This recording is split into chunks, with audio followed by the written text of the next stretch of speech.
This is a special occasion, being our 7th edition of the international conference, and I hope it is a start of great things for all of us in building the impact of geospatial technology and space science on our continent. What you need to do is to give us information that is simplified, information that can help us internalize and understand which way to take to enable us make informed decisions as policymakers. And once you do that, I don't think anyone will doubt your information. It will be very difficult for people to doubt your information. It's going to be an interesting session based on the CVs and experience that these individuals have. We want communities and societies to take ownership, and therefore we want to involve communities in building these capacities, which is critical for the space program. The call for the link between science and policy has been very eminent. This is simply linking science and policy, generating the knowledge and then getting it informed. We here are all mandated to be able to support governments. So we believe we cannot reform unless we deform the form, and that's what we are doing. What we've been able to do with RCMRD through the less than 2 years that we've been partners shows the amazing potential that exists in our synergies.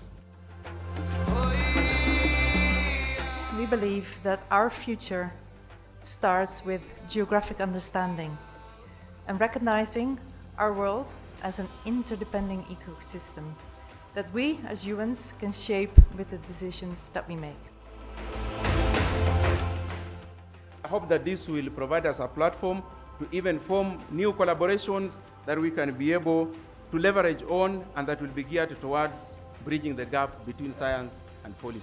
You need to move away from data dissemination to data utilization. And that utilization is at the community level where we want to see the most impact, where we want to see results of the Africa we want to build.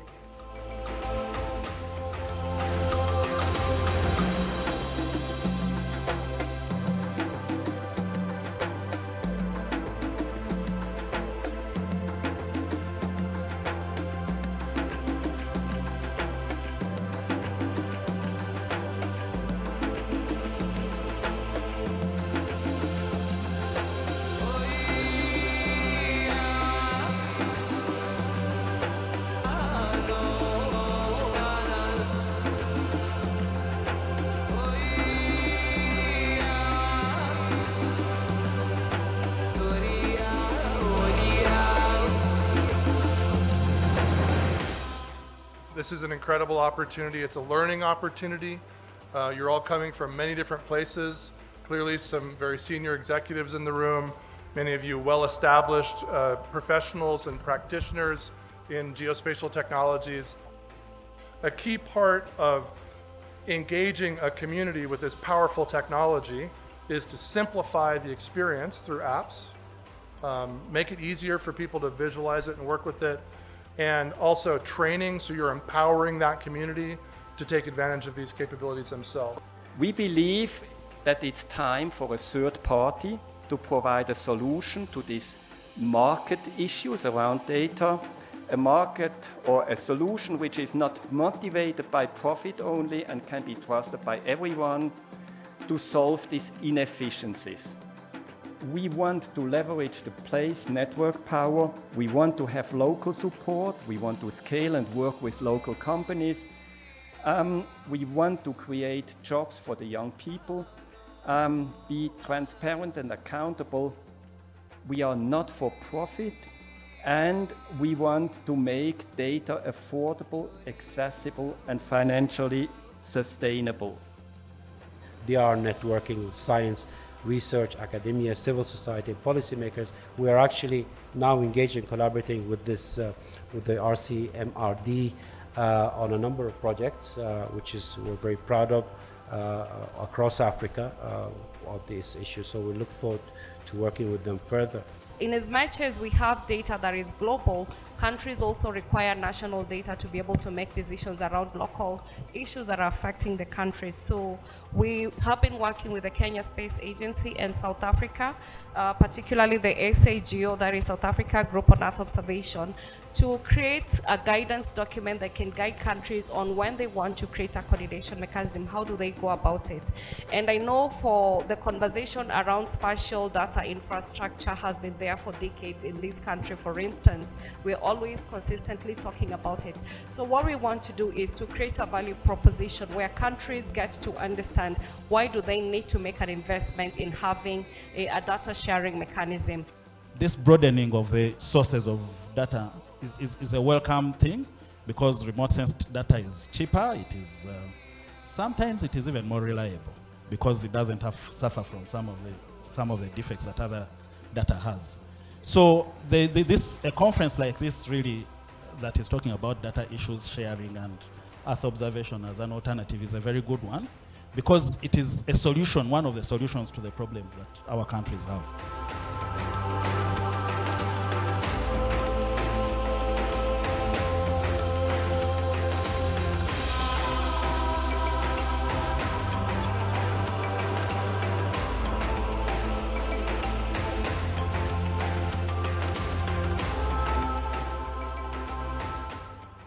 The first thing you have done when you have data is to discuss with the actors. The decision maker can't know what is spatial data, what is satellite, or raster or vector, but they know the importance to data for decisions.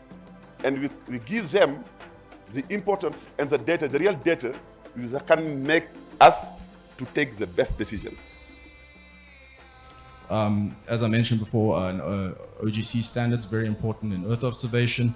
It's a similar story in the digital health space. A lot of standards are sort of published by the World Health Organization.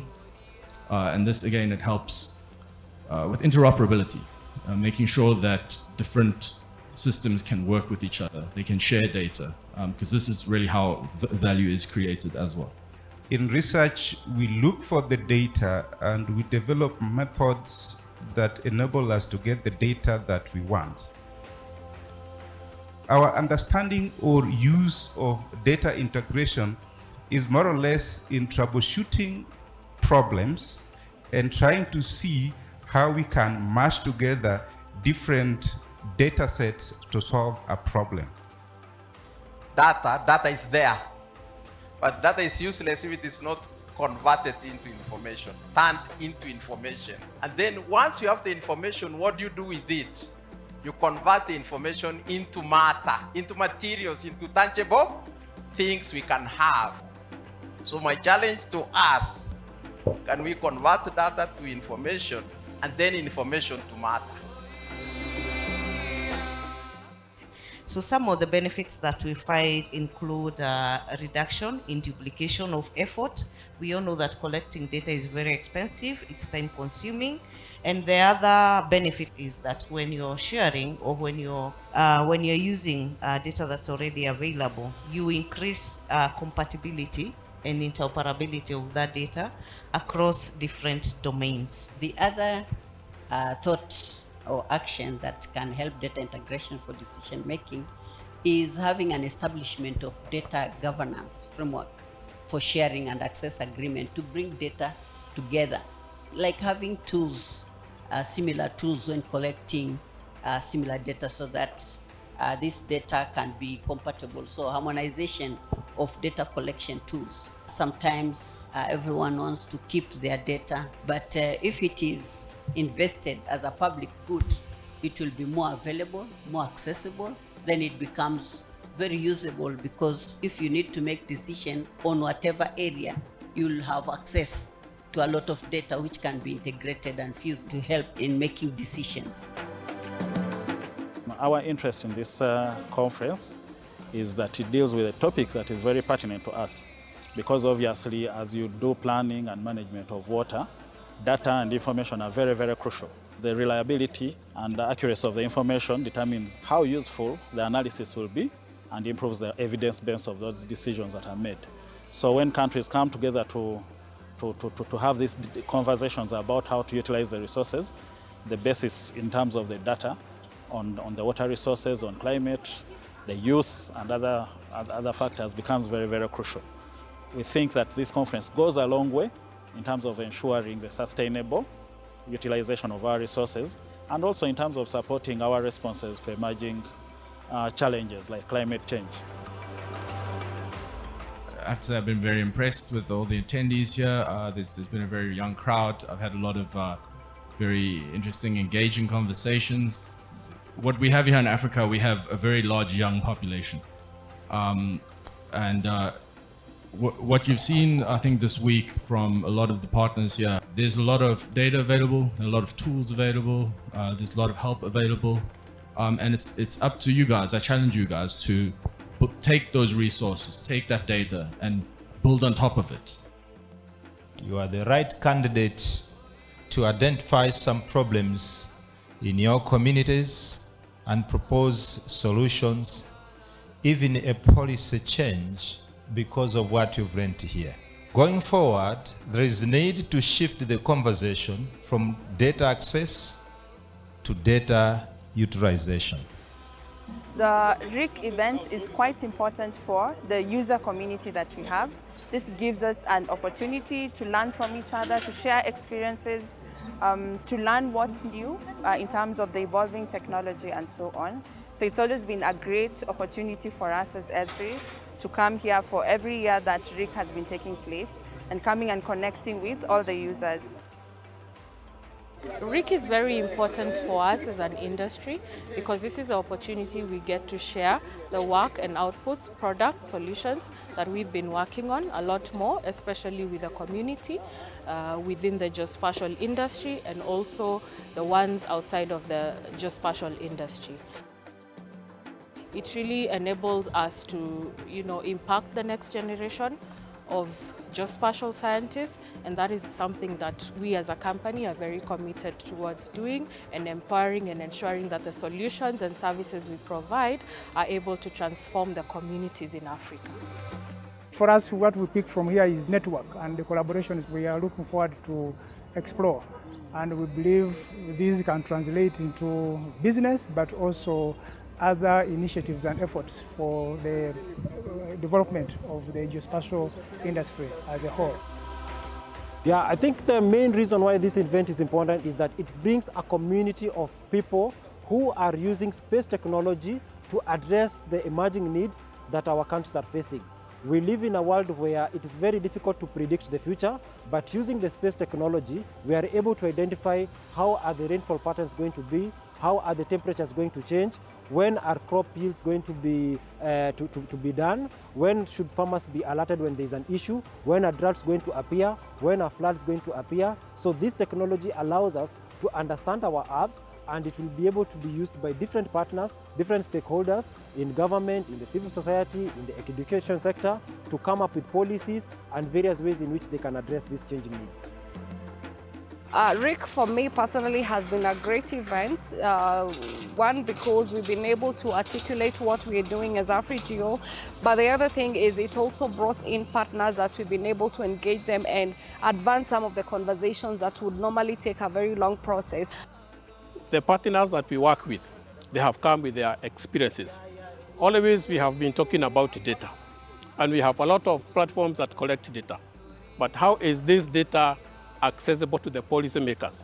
So we have been able to come up with ways where this data needs to be simplified and packaged in a way that the policymakers can be able to use it and integrate their decision making and policy making.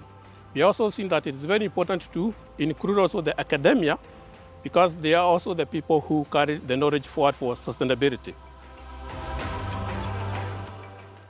RCMRD International Conference is an important event because it brings professionals from all walks of life to come share, as well as update themselves in the latest technologies that are in the market. Please keep in mind that this technology is fast changing, So constantly we need people to be together and update each other on the best technologies and the best practices currently in the market. RCMRD remains an instrumental partner in terms of implementation of services so as to report to the national development challenges in the country and support the various programs like Sustainable Development Goals and add more partners so then we continue to expand so that we reach all the 47 counties in Kenya. One of the areas that actually excited me so much is where the students were presenting what they have been doing. And that one, actually now we are preparing tomorrow's scientists. So you've had students from University of Nairobi, Kenyatta University, Regional Center Training Institute, and also from JKUAT, and also universities from outside. I remember there was one from Nigeria, which was very captivating. And also now it was facing in, because even the professionals, some professors were there presenting very insight information. And it is the high time now the decision makers to be able to take this knowledge and be able to base on it when they are making decisions. So I wish to take this opportunity to thank everybody who came to participate in this conference or made a contribution of any kind to the success of this event. It's been extremely successful, marked by the huge attendance by people from all walks of life, all kinds of age groups, professionals, policymakers from around the globe. So thank you very much for really honoring our invitation and the excellent sessions we had, contributions from all sorts of experts. So I believe everybody has an important thing to take back home from this conference. Thank you for coming to this conference. And it is now my singular privilege and honor to declare RIC 2023 closed.